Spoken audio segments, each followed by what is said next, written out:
Welcome to the Cosmic Pie Podcast, episode number 22. So my host with me. Your name Barkhouse. That's right. My name is Host. And the other person whose name Host is? Co-host. Is Robert Moore. Nice to meet everybody. So Robert, we are broadcasting live from the campus of the University of North Dakota here in Grand Forks, North Dakota. Yeah. And for those of you, maybe this is your first time tuning into this podcast, so we talk about all things physics, astronomy, astrophysics, science in general. We try to select topics that are current, Right. so things that are happening now or in the last week or so in the field of science, and with an emphasis on astronomy and astrophysics, I would say. And I would say that's because what are our interests? Astronomy, astrophysics. So. And what some people would call expertise, right? Right. Quote around the expertise. Quote around the expertise. Now, before we get going today, so I just wanted to mention, of course, that we are thankful to the university, our college, and our department for allowing us to do this. And whatever we say, of course, is our own words. It's not necessarily the opinions of the University of North Dakota or the College of Arts and Sciences or Department of Physics and Astrophysics. Did I cover all that, Robert? Is that all that? I think we got it all. I mean, we could say, the state of North Dakota and all that, county of Grand Forks, city of Grand Forks. But why do we get into all that? Right. Now, basically since the 1990s, Robert, there has been a lot of stories that have come out related to planets. And I don't mean planets in our own solar system. That's always been a topic for a long time, obviously. Right. But planets around other stars. Right. So it's kind of cool because prior to the mid-1990s, we speculated, of course, that if there are planets going around our own sun, then there must be planets going around other stars. yeah, then in fact, who's the famous person back in like 1600 that got burned at the stake, supposedly? Bruno. Father Bruno, I should say. Right, Giovanni, I think his first name was. Something like that, yeah. So he got, his opinions was varied, of course. There are, he said a lot of things, not just about planets going around other stars. Some of it, on point, and some of it not so. But yeah, let's just say that society back then, and this would have been in Europe, didn't appreciate a lot of things that he said. How's that? That's a good. Is that fair? That's a fair point. And he didn't grow up with the Pope, so he wasn't able to, be put under house arrest. You're thinking about Galileo, obviously. I am thinking about Galileo. Right. So unfortunately, Bruno paid the ultimate price by being burned at the stake. Right. So for his views. Now, one of the things he did suggest is that essentially, if you use modern language, the universe is full of stars. And, think of our galaxy being full of stars. And of course, the universe is full of galaxies. That essentially all stars would have planets, just like our own sun has the planetary system, our solar system. Right. And I think where he messed up is I think he did mention that those planets could potentially have their own cultures, their own life on them. Yeah, he did say that. So he speculated about life elsewhere. We're talking about 1600, so right. That's a long time ago. And I'm sure people thought about that even if you didn't say it out loud or you didn't write a book about it. Or that I do know happened because that was one of the things that was brought up when he was burned. To be burned was that would require there to be, religious implications for which I won't get into. Sorry. Right. Well, I'm saying humankind have speculated about life elsewhere, and by default, it's usually you're meaning planets going around other stars because, as far as we know, life only exists on planets or objects like planets. Right. They can't live in the outer atmosphere of a star, as far as we know. Right. We're biased, of course. We just think about life here on the Earth and then speculate about what we know about biology and physics and what would be the conditions necessary or conducive to life elsewhere, even think about extreme environments. Now, Robert, we can hear you. Now they'd probably hear me. So it might be a good thing. So when the first planets started to be discovered, going around other stars in the mid-1990s, in some sense it never stopped the announcements. Right.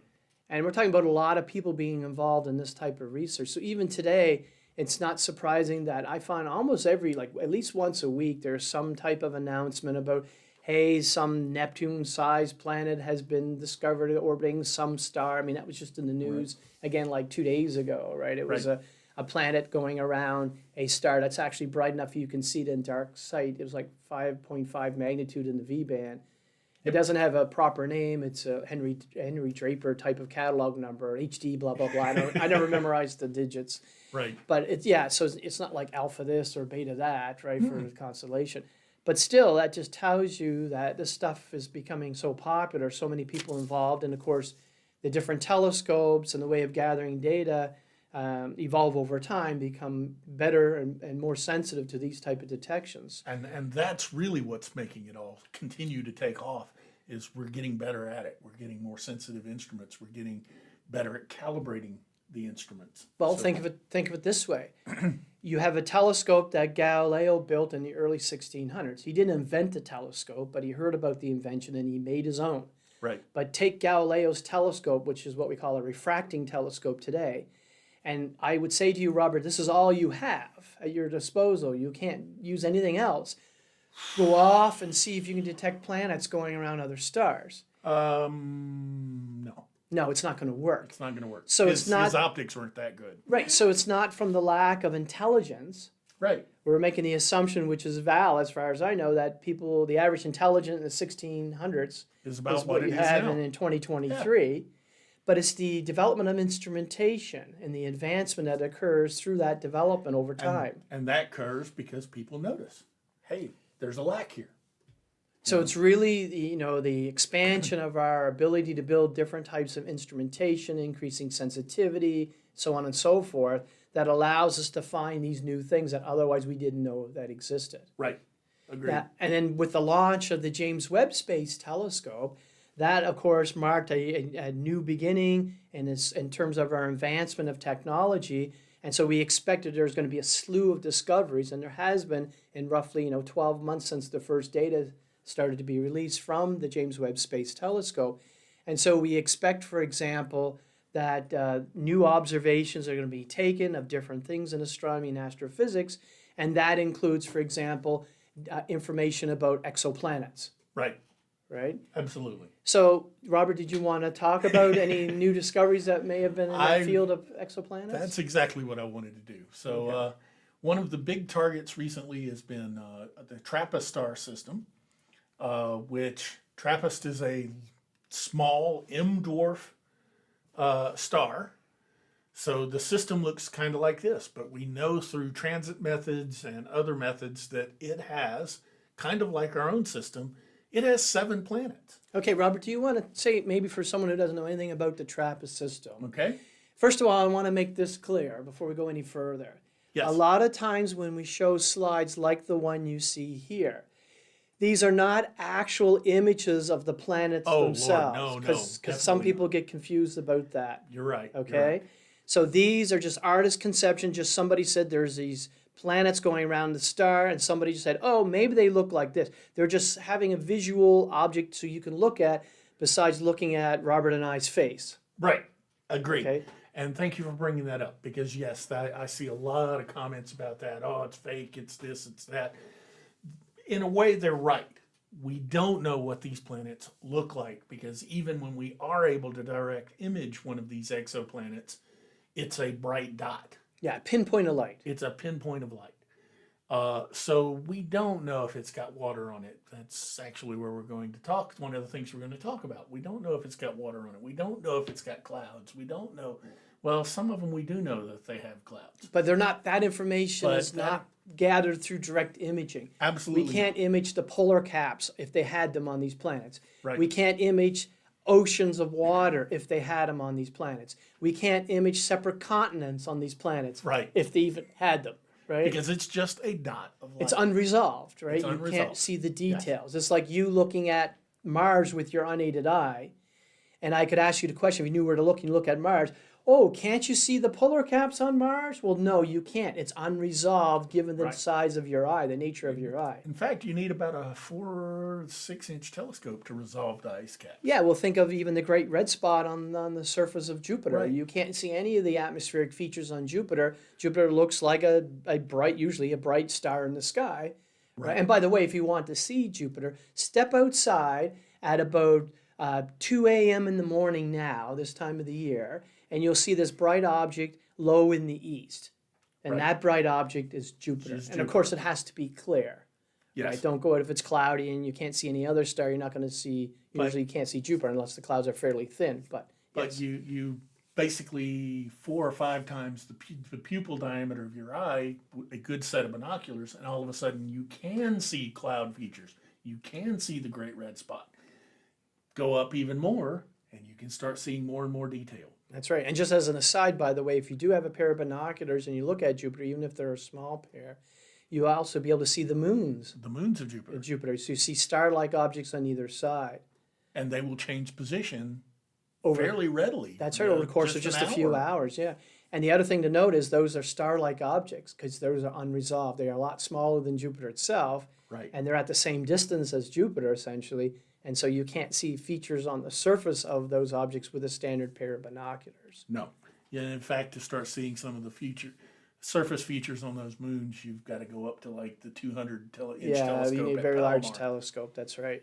Exactly. That's why back in the late 1970s, early 1980s, when we flew by space probes like Pioneer and Voyager by the Jupiter system, Jovian system, as we say, it gave us our first real look at what these individual moons look like. Because essentially are almost, star-like objects from most telescopes on the surface of the Earth. Yep. So, moving back to the Trappist system, again, it's an M-dwarf star. So it's a very tiny star, giving off red light, but it has 7 planets around it that we know of. Now, can I interrupt you? Go ahead. Because of misconceptions and a lot of this stuff. Yes. So when you say a tiny star, you mean physically small in radius, Physically but small also radius. that goes with that is a very small mass. Very small mass. Compared to our sun. And therefore low brightness. The reason M-dwarfs are interesting to us, though, is because there's a lot of them. They are the most common stars in our galaxy, and hence we imagine in the universe. So these small, low-mass stars are the most common stars. So the fact that we have this M-dwarf with 7 planets around it is interesting in and of itself. So if you were somebody who's interested in what is the total number of exoplanets spread throughout our galaxy, for example, this is a good thing because it tells us, well, if the most abundant type of star is an M-class star, and at least in this case, we see there's plenty of planets as a whole solar system to explore at some point. Right. That means, and there are lots of planets in our galaxy. Yep. So this is why it's interesting. But they're easy to spot around. Planets are easy to spot around in M-dwarf also because its low mass makes it where a planet that's there is really going to move it. Okay, now you want to describe that for somebody who doesn't understand what you're talking about that. One of the detection methods, the most common detection method, in fact, is called the radial velocity method. So while the star pulls on a planet to keep it in orbit, the planet is also pulling on the star. And that's via gravity. Via gravity, okay? There's not strings attaching to these things, so it's due to gravity. Well, what this will do is it'll make the star appear to move towards us and away from us, giving us a blue shift or a red shift, depending on whether it's toward us, blue, or away from us, red. And so with M-dwarfs being so low mass, a planet of any significance is going to really make it move because the lower mass, the more it moves. The lower the mass of the planet can be. So in other words, that host star Yes. then undergoes this wobbling motion. Right. And in fact, some people had the suggestion, we want to hide the fact that we live in this corner of our Milky Way because we don't want anybody coming in like the Borg. Right. And they tell us that resistance is futile. We don't want to hear that broadcast someday, obviously. Right. And so we want to hide the fact that there's intelligent life on this third rock from the sun. So we can dampen our radio signals. But somebody could actually detect the wobbling motion of our own sun and infer the fact there are planets around that sun, that particular star, and become interested in that star, and then someday want to come here and visit. Right.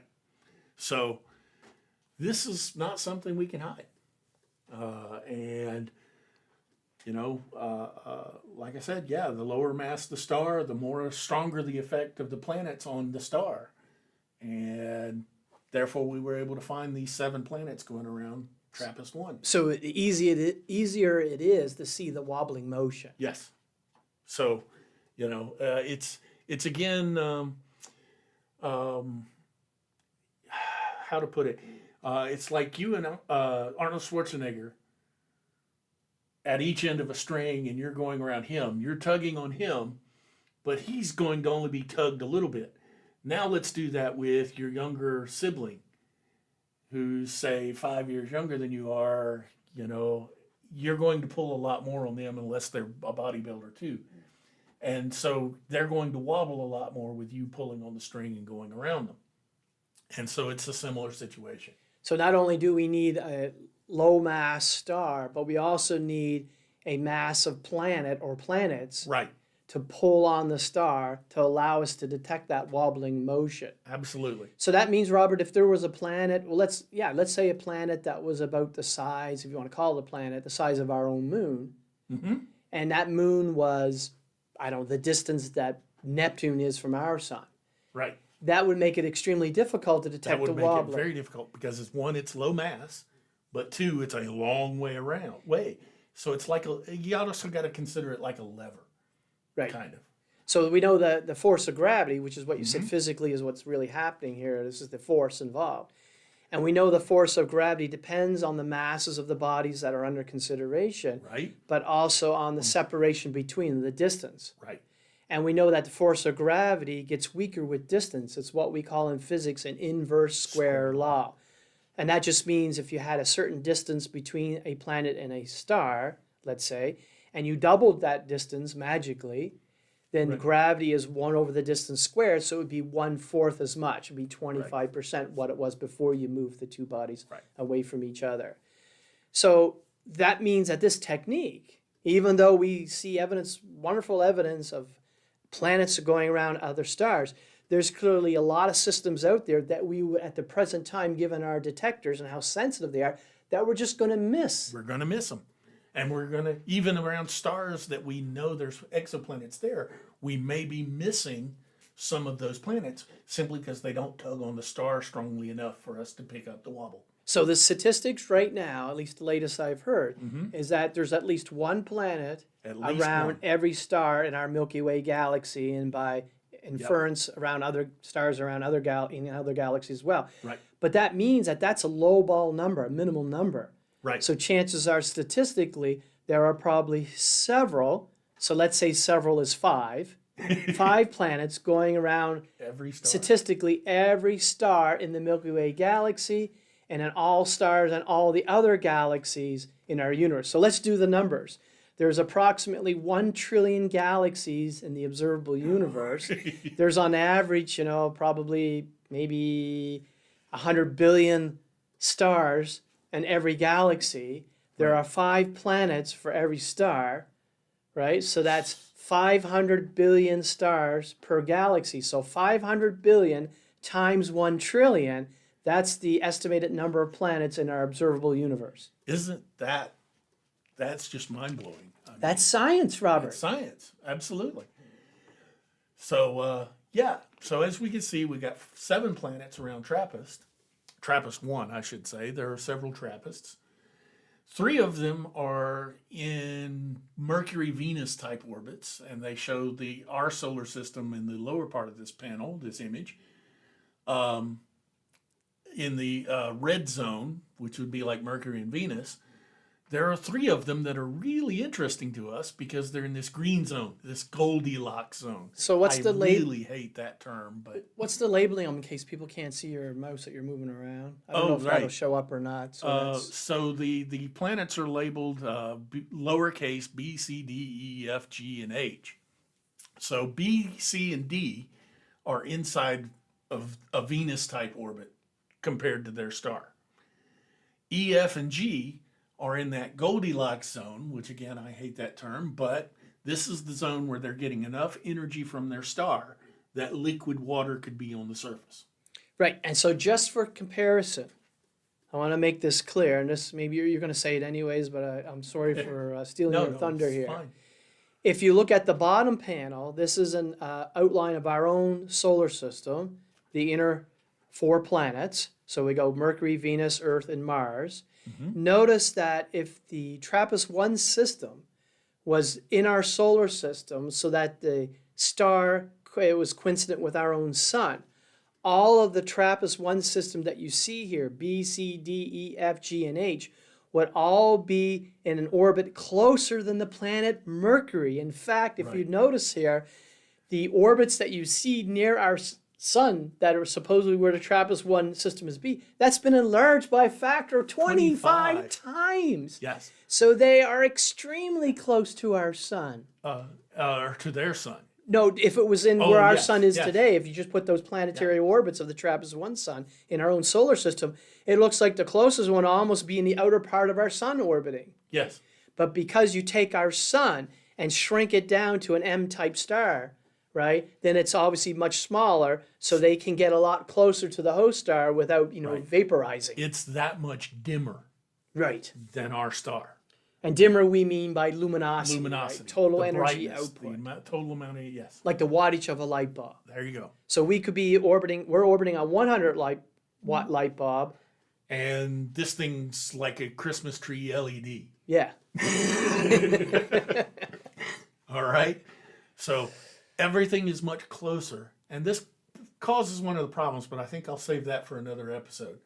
One of the reasons that we might not want to look at M dwarf stars. There's a lot of them, so there's a lot of planets out there around M dwarfs, but there's a problem with looking at them because everything is so close. Right. And you mentioned habitability. Right. So how do you define that then, Robert? The habitable zone is usually defined as the distance from the star where you could have liquid water. Why? Because life, as far as we know, requires liquid water. Whether that proves to be true or not, we've got a sample size of 1, folks. Yeah, so we're very heavily biased. So we're biased. But we have to be careful. It's not that we're heavily biased.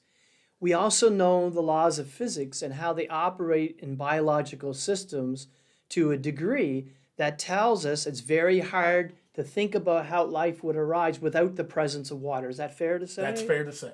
And not to steal biology's thunder, but some of that is because water is an amazing solvent.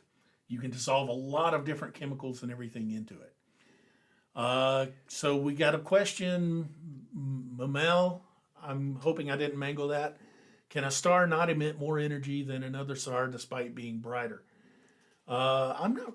Yeah, so you're nodding. Yeah, so I'm going to mention it. So the way that is phrased, despite not being brighter, I take that brighter as being apparent brightness. Okay. And clearly the factor that affects apparent brightness is 2 things. Number 1, what's the intrinsic brightness of the source, which in astronomy we call luminosity, like the wattage of a light bulb. But the other major factor that affects its brightness is distance.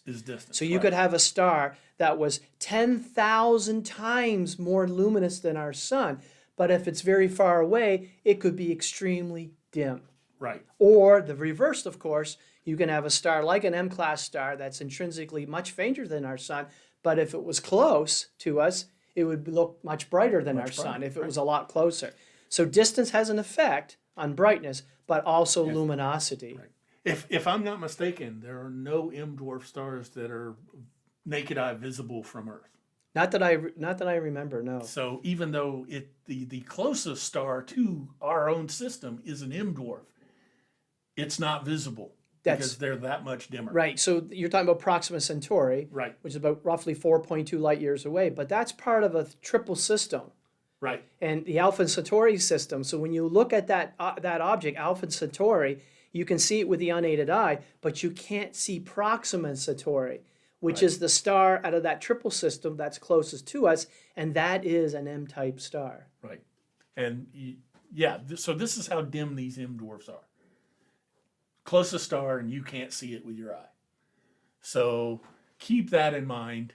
And because it's dimmer, because its luminosity is lower, any planets to get enough energy for there to be liquid water have to be that much closer. Because luminosity, or brightness, drops off as Luminosity, brightness, 1 over the distance squared. 1 over the So distance it's squared. inverse square law again, like gravity. It's a geometric thing. You think of Yep. light emitted in all different directions from a star.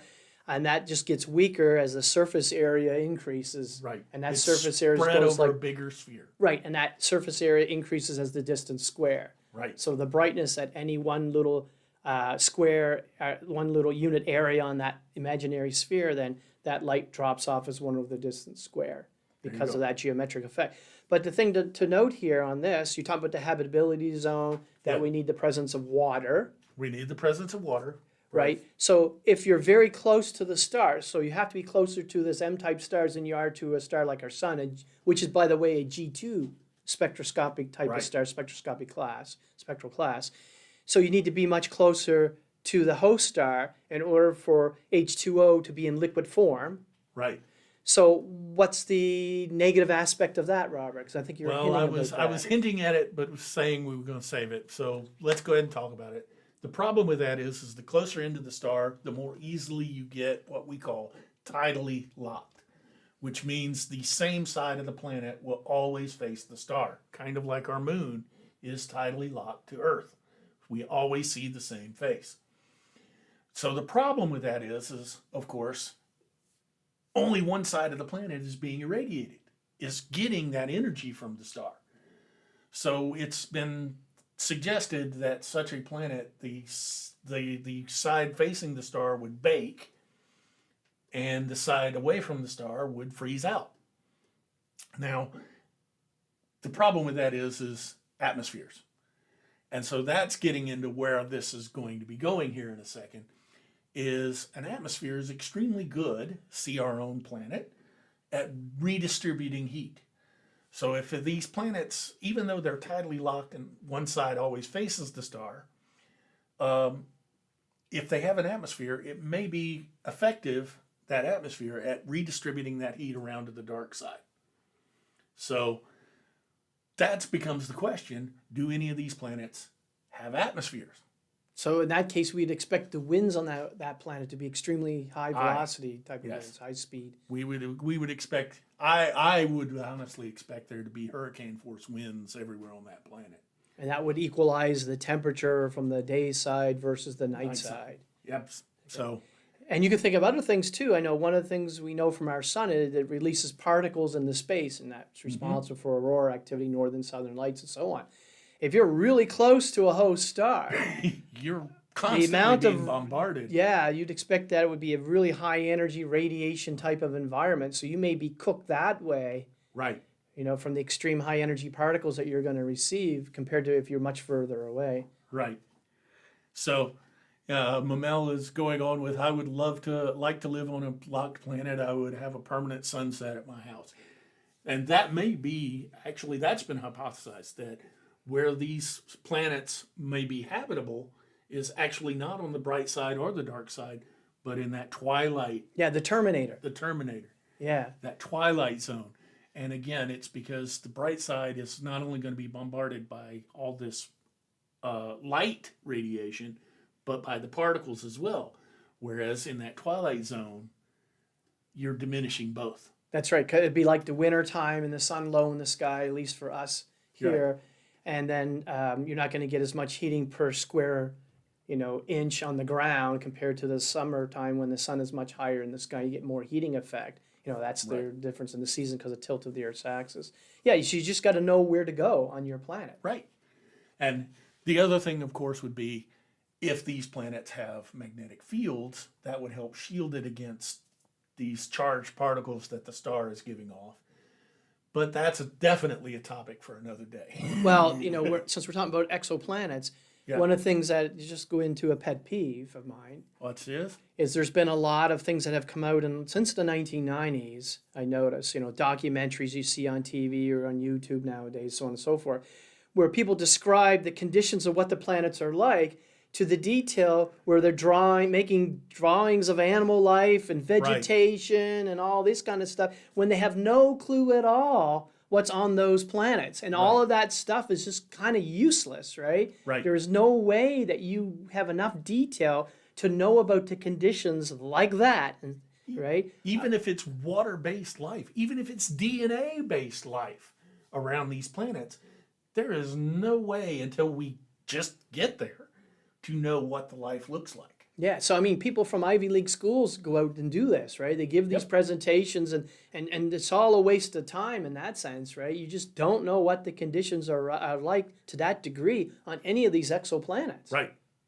So there we go. So that brings up the big question. How do we find out if there's atmospheres around these planets? Well, the best way would be to harp on what we constantly are talking about. The best way would be, can we get a spectrum? And the answer is becoming yes, but not yet. We haven't yet. But what we can do is look at this. Basically, all of these stars around Trappist-1 anyway pass at some point in front of the star. This creates a transit where the dim brightness of the host star dims. It's very slightly. It's very slight, but because the planet is in front of it, it blocks out some of the light that would normally be reaching us. Right, and the planet is not going to emit light like the surface of a star. Of a star. Bingo. So during this transit, the brightness of the star dims. As the planet moves around the star will actually brighten a little bit because some of that light that would normally be being emitted away from us by the star is now being reflected off of the planet toward us. So very much like we see the phases of the moon. Very much like we see the phases of the moon or the phases of Venus. Yes. Or Mercury. Okay? So that means the star is going to brighten as the planet moves around to the other side of it until the planet moves behind it. And now that light is no longer being reflected towards us, so it's going to dim a little bit again in an eclipse. So the way to think about it is the top plot that we see here in this diagram, we see the star, host star in the center, the planet going around, and its orbit's defined by the dashed line here, the dashed curve.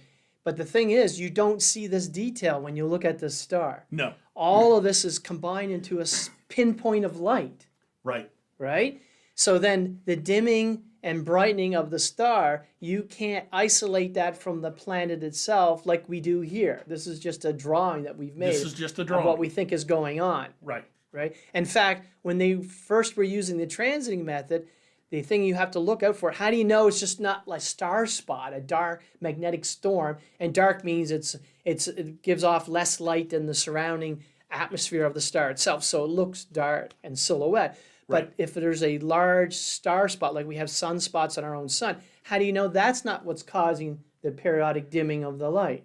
I mean, There that's you go. something you got to worry about. And That's there's something you gotta ways worry about. and the details of the changing But brightness of the star. One of the ways right? we do it is you can't proclaim that you found a transiting planet until you have at least 2 observations of the transit. At least 2. And those transits would be identical. Right. They would be identical in how much dimmer the star got.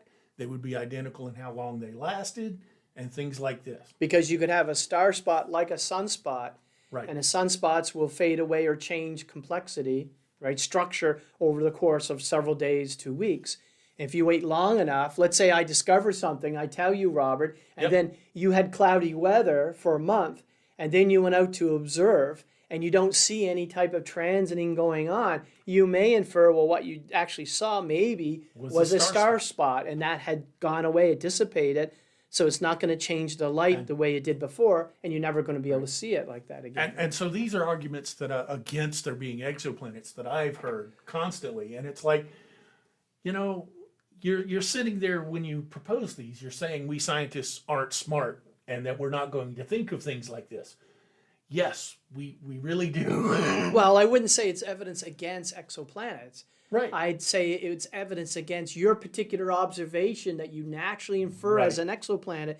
We have to make sure that's the case. We have to make sure that's the case. So in that sense, you'd want to watch or observe these transiting planets over many, many, many months. Right. So you can rule out 100% confidence that it's not a transiting type of Another phenomena. another phenomena that goes away. And this is why I've mentioned in the past the shape, because a planet is much smaller than a star. The shape of the dimming is different than if a star was passing in front of it.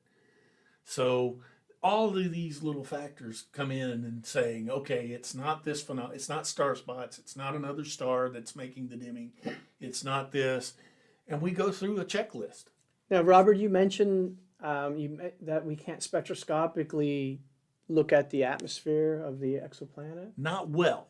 Not we well. do have some planets that we've gotten spectra of their atmospheres. Did you want to say more about that? I'm going to say more about that because what have we done? Because we don't have any spectra on any of the planets in the Trappist-1 system. Okay. But we do have statements about their atmospheres, or in this case, their lack thereof. And what that does is it utilizes this eclipsing method. And we got an eclipse of Trappist-B, and it looks something like this. And what this is, the magenta and cyan, the pink and blue curves, are spectra that we would expect if we have an atmosphere. In particular, the magenta color, the pink color, is an O2 plus CO2 at 10 bar, 10 times Earth's atmosphere in pressure. That is the spectrum, what the spectrum would look like. The cyan is if we had a carbon dioxide atmosphere at 93 bar, 93 times the Earth's pressure. Okay? And what we measured is actually the reflectivity of Trappist-B, and that's the black dot that looks like a cross that's got vertical and horizontal error bars. Now, what this is saying is instead of absorbing any of the light, Trappist-B is reflecting almost everything that comes to it. For that to happen, it can't have an atmosphere. So the effect that the different types of artificial atmospheres that we put in our models, including the range and atmospheric pressure, right, the bar values, that allows us to say that, well, the data points show that even given the uncertainty of the measurements, that they are many times greater in terms of the reflected flux from the surface, which is the brightness, essentially, the apparent brightness, that there's no way it could be have an atmosphere that's like what we modeled here. Right. Now, that doesn't rule out, of course, that it could have some kind of a tenuous type of atmosphere. Yes. Very low pressure. And right? Probably not made out of anything that we would consider an atmosphere. Probably things like calcium, kind of like mercury. Calcium, some potassium, and things like that in it. Right. But I was just wondering, what would this type of O2 plus CO2 atmosphere at 1 bar be? So we have 10 bars and 93 bars. Right. Where would this plot be at 1 bar? That would be interesting. That would be interesting. Because that's more Earth-like than what we have here plotted. And they probably didn't plot that because if we go back and look at the Trappist system, B is right there next It's to the closest one. It's the closest. Yeah. Okay. So we don't expect, if Trappist-B has an atmosphere, we expect it to be either a thick atmosphere or a tenuous, almost non-existent one. But you can see the trend here. The lowest curve is at 93 bars. Mm-hmm. The curve above it, the pink one, is at 10 bars. So if you keep lowering the pressure, the bar value, till you get to 1, that curve, overall curve, is just going to go higher and higher and higher in the plot. Yes. So whether it gets to the observed data points or not, I highly suspect it doesn't. Right. Which means that if it does have an atmosphere, this Trappist-1b exoplanet, Trappist-1b, yeah. it's going to have a lot less pressure than our Earth's atmosphere. Right.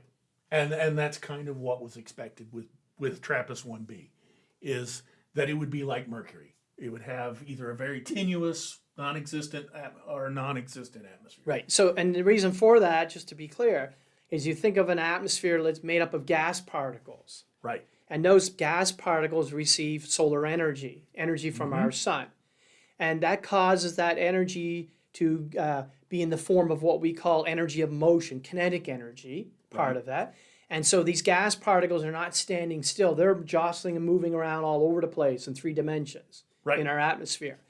If you increase the amount of solar energy that those gas particles receive, they move faster. They move faster. In fact, they can move so fast that they escape. They can reach what we call escape velocity. Right. So our atmosphere could bleed off if we increase the amount of energy coming from our sun. That can cause those gas particles to move so fast that they bleed off into space. Right. So you could have had, let's say that you artificially induced an Earth-like atmosphere on Trappist-1b. You could watch over time, and it'll take a while, and you can make that calculation, the type of timescales involved. You could watch that atmosphere essentially evaporate.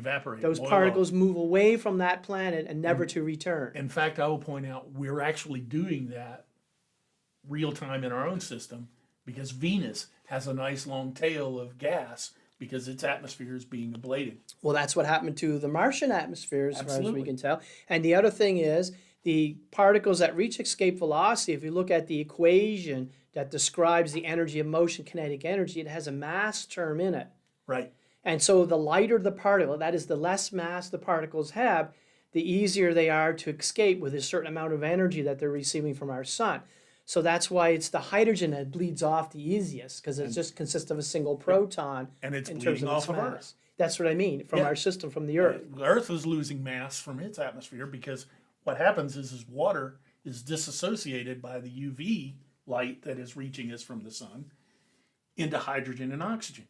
Well, the hydrogen absorbs that energy, reaches escape velocity, and escapes. And Leaves the Earth. And that's why today, 4.5 billion years after the formation of the Earth, you can't sample the Earth atmosphere. Let's say your life formed from 20 light years away and you come to the Earth and you take a sample of our atmosphere. It's not going to be what we say primordial. Right. It's been altered, it's been affected over the last 4.5 billion years from the different things that's happened on the Earth.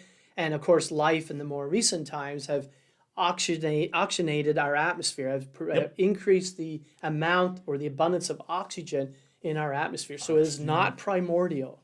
Right. Absolutely not. I mean, again, hydrogen is the most common element in the universe, so we would expect our atmosphere to have a large amount of hydrogen, and it probably did at one time, but all that hydrogen has since been blown off by solar radiation. And of course, then you can look at other planets like Jupiter that have a greater mass, so they're more able to hang on to their particles. The escape velocity is a lot higher on Jupiter than it would be on the Earth. Plus, it's further away from the sun, so it receives a less solar energy. And so you can find closer to a primordial value in the atmosphere of Jupiter. It would not be precisely primordial, but you're getting closer than you would here on the Earth. Here on the Earth. And Saturn should be even closer. You're further away, yeah. Yep. So this is what we've just, from this eclipsing method, what we've inferred about Trappist-1b is it has either a very tenuous atmosphere or no atmosphere. Okay, so we've also managed to pull this off with Trappist-1c, So the next one, planet out. And this is what it looks like. So we've got a few more curves that it's being compared to.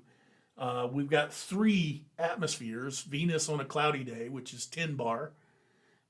We've got a 10 bar oxygen and CO2 atmosphere and a 0.1 bar O2 and 100 part per million CO2. Now, I do have to disagree with the choice of colors on this because they put a dark purple curve near a black curve. And so it's hard to distinguish which is which. But the red point is the observed eclipse, the reflectivity. And what this shows is that either Trappist-1c, again, has no atmosphere, or it has a very tenuous CO2 atmosphere. now you use the term black body. Yes. Now, could you explain it to someone who may be listening and Yes. not quite sure what a black body is? A black body is a perfect absorber, and hence it's also a perfect radiator. That means all the light that falls on it gets reflected back away from it, or it's all absorbed and stays with it. So you could think of like the deep interior of our sun would be essentially a perfect black body. Pretty much. Stars, in fact, are some of the closest to black bodies that there are. Right. So they're radiating. The end result is that it means that something is at perfect equilibrium. Right. So it's not like if you had a black body, you claim to be a black body, and I took my laser pointer and I shone it on the surface of the black body, and some of that laser light reflected off in a different direction on a wall, then you know that is not a perfect black body. Right. Because a perfect black body would not reflect light. Right. Okay. Hence why it's called a black body. Right. you know. So the black part just means it's a perfect absorber, and that absorbs all light. Right. But it doesn't describe the second part of it, which is why people get confused, is that it turns around and then re-emits that energy over different wavelengths in a certain described way. A certain distribution. Right. A certain spectral shape it would have. Right. So it will not reflect what is put into it. Right. It reflects it in this thermal curve. So black bodies are not black. They're not sense, black, right? right. Which is the misnomer, unfortunately, that we use that term. Yeah, I still don't. I've never really looked into why they were termed that. Well, they describe the absorption ability of light. Okay. They didn't describe the second part of that description, Got which is it. the turn around and re-emits that light. I mean, you could have a black body if it was perfectly black, like it didn't emit any radiation at all, and you could shine light on it constantly. I mean, clearly, where's that energy going? It's going into the internal structure of the. So you just build up the energy and it get greater and greater until, I don't know, it blows up and then destroys the universe or something, right? You know, that kind of thing. So Mizuho is asking, what is the chance that greenhouse trapped gas molecules escape via this process? With where Trappist1b and C are located relative to the star, it's very high probability that for neither planet was it really hoped that there would be an atmosphere. So what we found is honestly as expected, to be honest. And it's because, yes, they're close enough into that star that they're getting enough radiation, enough energy that any star, any gas, any atmosphere it had should have escaped. Now, if it had a greenhouse atmosphere, CO2 or methane, well, it won't have methane. It's too close to the star.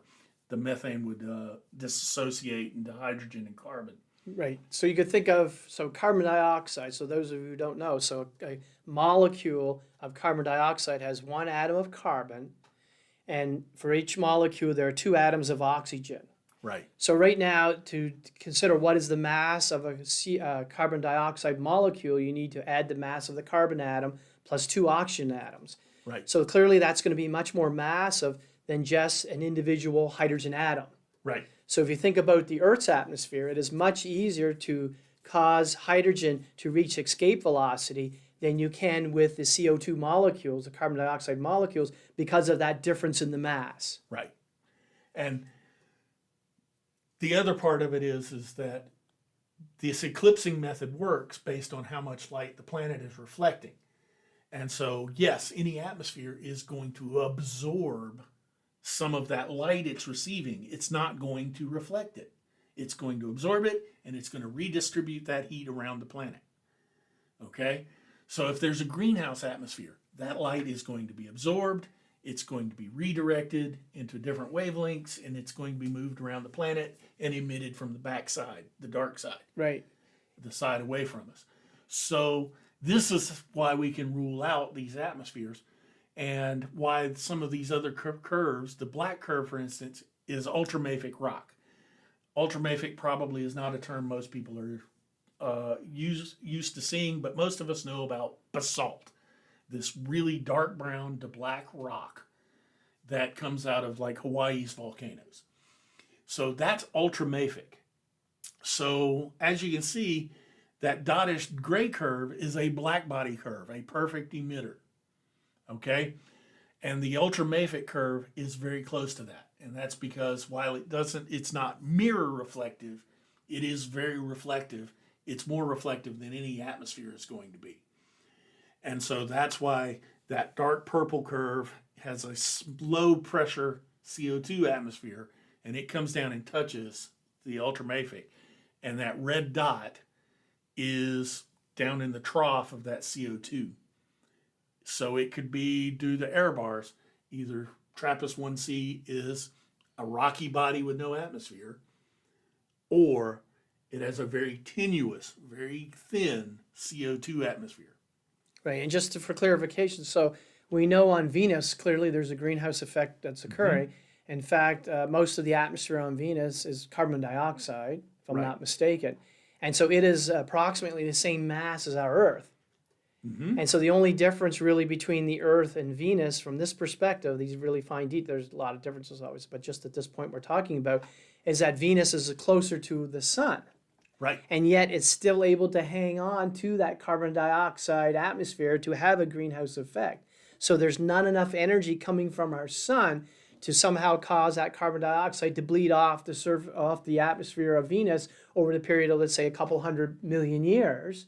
Right. So therefore, it's still there. And of course, I'm sure there's replenishment that takes place. There's a lot of volcanic activity, as far as we know, on Venus. There's signs like 20,000 volcanoes people have mapped out evidence for on the surface of Venus. So a lot of this carbon dioxide can come from under the ground through effects like volcanism and keep replenishing the Venusian atmosphere. Right. So even if some of the carbon dioxide bleeds off every year, you're always getting this new supply that's coming from underneath the ground.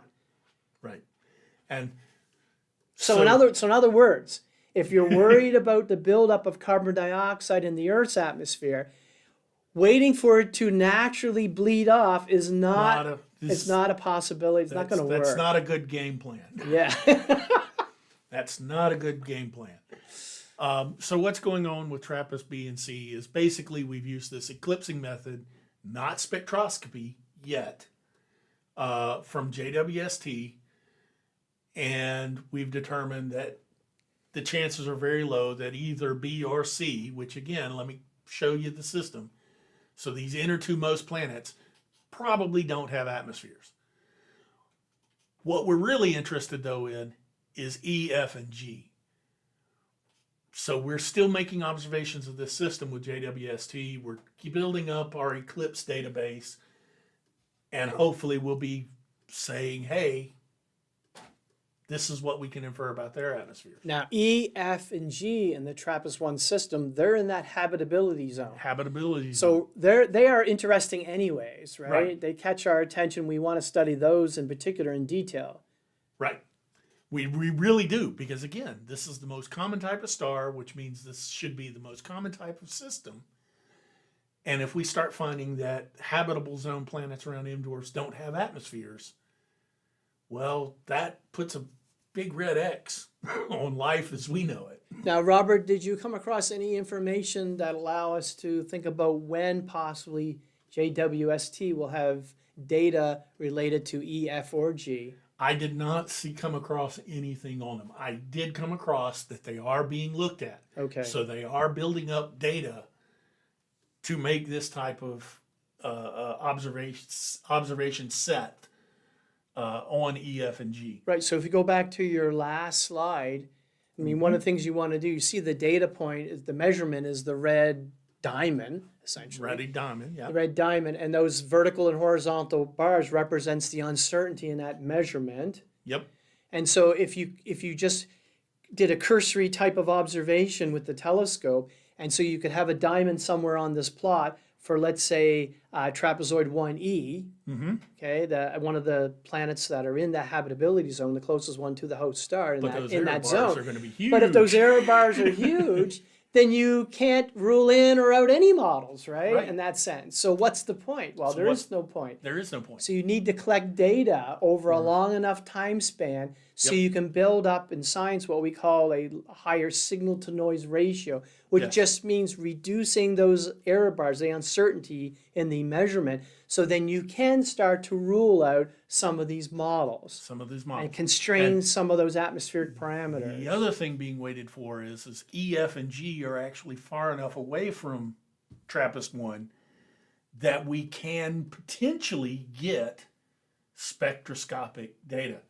So on top of this eclipse observations to see if there's an atmosphere, there's the possibility that we could get some actual spectra. And if we get spectra, we can not only say yes or no there is an atmosphere, but we can actually start saying it's made up of this gas and so forth. Now I want to talk more about that particular point here in a second. The other thing to note is even though these other planets that are in the habitability zone are further away from the host star, they are going to take longer to go around. Yes. Do you have any estimate of how long those planets take on average to go around the host star? It's still on the average of days. Okay. Their periods are in a matter of days. Right. You know, like I think H, if I'm remembering correctly, because this is a fun system, so I have actually read about it. And if I remember H, the furthest one out, has a period of like 15 days. Okay. So if the furthest one out is 15 days, B is going to be going around in a matter of like a day. Right, because and to figure it out, at least for our solar system, that's where we use Kepler's third law of planetary motion. Right. The period squared is proportional to the average distance from the planet to the sun cubed. But in this case, of course, it's not the sun.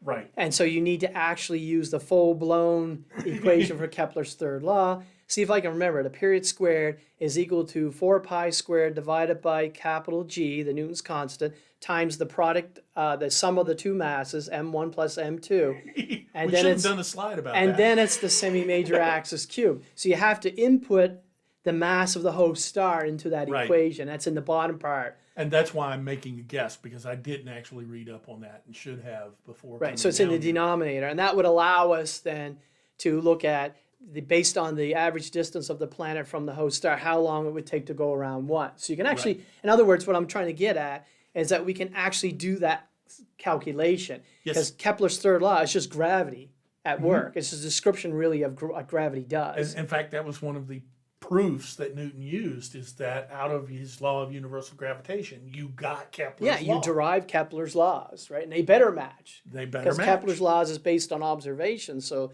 and those are affected by gravity. So if you got the gravitational description of gravity correct, then you should get Kepler's laws. And he did. Yeah, and he did, that's right. Now, so the other point I want to talk about is the spectrum. So we want to go back, we show the planet going like a transiting planet. This one? Yeah, so how do you get observations? I know the answers, but I want to lead you down this road a little bit. How do you get measurements of the atmosphere of an exoplanet then when it's going around a host star? The best way to do it is during a transit. Because what happens during this transit, well, when it's not transiting, you can get a spectrum of the host star. So you know what its light looks like. And then you look at get a spectra while the planet is in front of the star. Well, any rocky component is going to be blocking the light completely. So any changes in the star's spectra have to be due to the atmosphere around the planet. Right, so some of the light from the host star, and when the planet is in front of the star relative to us, is absorbed by the atmosphere. So it goes through that planetary atmosphere on its way to us. Right. And imprints spectral signatures on the overall spectrum of that host star. Right. And if we see the spectral features that indicate chlorophyll, woo! What does that tell us? That says there's plants. But we're photosynthesizing bacteria or something. And we're looking for things like the presence of methane, oxygen. Because oxygen combines with everything, folks. Free oxygen is almost certainly life. Now, Robert, 3.5 billion years ago, was there oxygen in the Earth's atmosphere like it is today? No.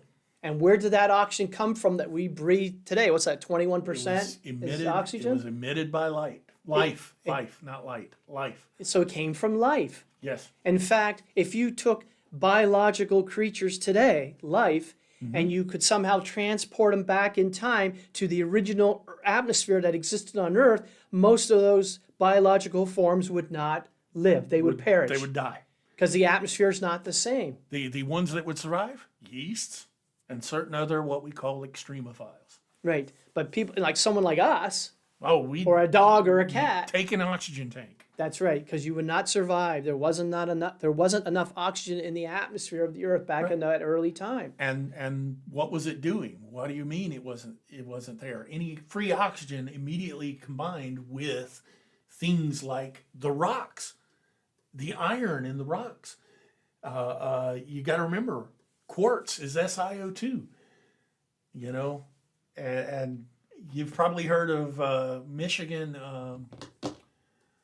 What is the name of that rock? Anyway, it's banded iron formation, and it's got red and black bands, and it's because of the changing amounts of oxygen that were combining with the rocks. Yeah, so from that time period. So you can track that over So you can track eons. that, how much oxygen was in the atmosphere by how much was reacting with iron in the rocks. So essentially the oxygen was the exhaust gas from previous life. Yep. But that oxygen-rich environment then became the input gas that we need for life today. Right. So, and eventually life built up enough oxygen, released enough oxygen that it couldn't combine fast enough with the rock. Right. But take away life, that oxygen will quickly recombine with the rocks and with carbon and so forth, and it'll be gone from our atmosphere. So in other words, life has evolved to use the atmosphere that's available at that time. You got it. And that atmosphere changed with time, and life evolved to keep up with the changing atmospheric conditions. Absolutely. So, And it's crazy. It's neat stuff when you really get down into it. right. So I guess it's a good time to end, Robert? Yeah, I guess so. We're at the end. So first things first, we'll have to plug our university and our department and college. Come consider University of North Dakota. We have a lot of online degree programs that you can take advantage of, so you don't even have to come up here to the University of North Dakota and into North Dakota. You can be anywhere and take advantage of these courses. Right. And I just want to thank Tracy from the Yes. College of Arts and Science who put together this wonderful slide to allow us then to advertise, a shameless plug here, the university. The university. And I'm going to go even further with it. Please consider coming and taking a look. Wonderful campus. We got some nice people, including ourselves. We're happy to talk with you. So, Okay, and then we always leave you, of course, with a quote, but also just to remind you that we will be live 1 week from today, so that's on July 25th, same time, same great place, same great time, Yep. 3 p.m. Central Daylight Time. And so the quote I'm going to leave you with today, since we talked about life and planets and so on, it's actually a quote that's attributed to Stephen Hawking. okay. Okay, and the quote is, "We are just an advanced breed of monkeys on a minor planet of a very average star. But we can understand the universe, and that makes us something very special." Thank you for watching. Thank you, folks. See you next week.